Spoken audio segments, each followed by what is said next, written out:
Hi అండి. ఈరోజు గుత్తి వంకాయ కర్రీ చేసుకుందాము. చాలా ఈజీగా, ఫాస్ట్గా కూడా అయిపోతుంది.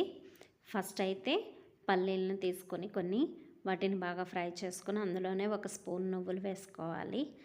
నువ్వులు కూడా వేగిన తర్వాత నా దగ్గర పచ్చి కొబ్బరి ఉంది. కొంచెం పచ్చి కొబ్బరి, 2 ఇలాచి, దాల్చిన చెక్క వేసి మిక్సీ పట్టుకున్నాను. తర్వాత వంకాయలను కట్ చేసుకుని ఉప్పు నీళ్ళల్లో వేసుకోవాలి.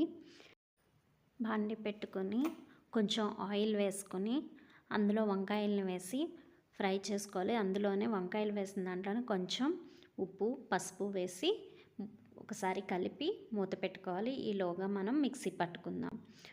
ముందుగా వేసినవన్నీ మిక్సీ పట్టుకుని తర్వాత అందులోనే ఒక ఉల్లిపాయ కూడా వేసి మిక్సీ పట్టుకున్నాను.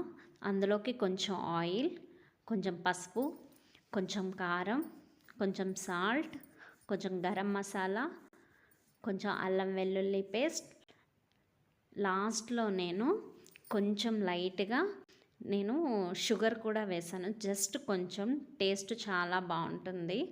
అలాగే ఇవి కూడా వేగిపోయాయి. ఒక ప్లేట్లోకి తీసుకొని కొంచెం ఆయిల్ వేసుకొని ఫస్ట్ కరివేపాకు వేసుకొని తర్వాత పచ్చిమిర్చి వేసి మనం రెడీ చేసిన గ్రేవీని కూడా అందులో వేసుకొని ఒకసారి బాగా ఫ్రై చేసుకొని ఒక 2 మినిట్స్ వరకు మూత పెట్టుకోవాలి. మూత పెట్టుకొని తర్వాత మళ్ళీ మూత తీసి ఒకసారి మొత్తం కలుపుకొని వంకాయల్ని వేసేసుకోవాలి.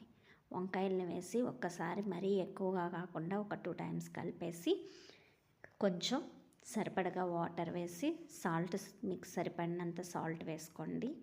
ఆల్రెడీ వేసాం కాబట్టి కొంచెం మగ్గిన తర్వాత వాటర్ అన్నీ ఎగిన తర్వాత కొత్తిమీర కూడా వేసుకున్న తర్వాత ఒక 2 మినిట్స్ మగ్గనిచ్చిన తర్వాత రెడీ ఫ్రెండ్స్, గుత్తి వంకాయ కర్రీ. టేస్టీగా, ఈజీగా చేసేసుకోవచ్చు ముందే వంకాయల్ని ఫ్రై చేసుకుంటేనే. Thank you friends, thank you for watching. Please subscribe. ఎవరైనా సబ్స్క్రైబ్ చేసుకోకపోతే నా ఛానల్ని సబ్స్క్రైబ్ చేసుకోండి. Thank you for watching.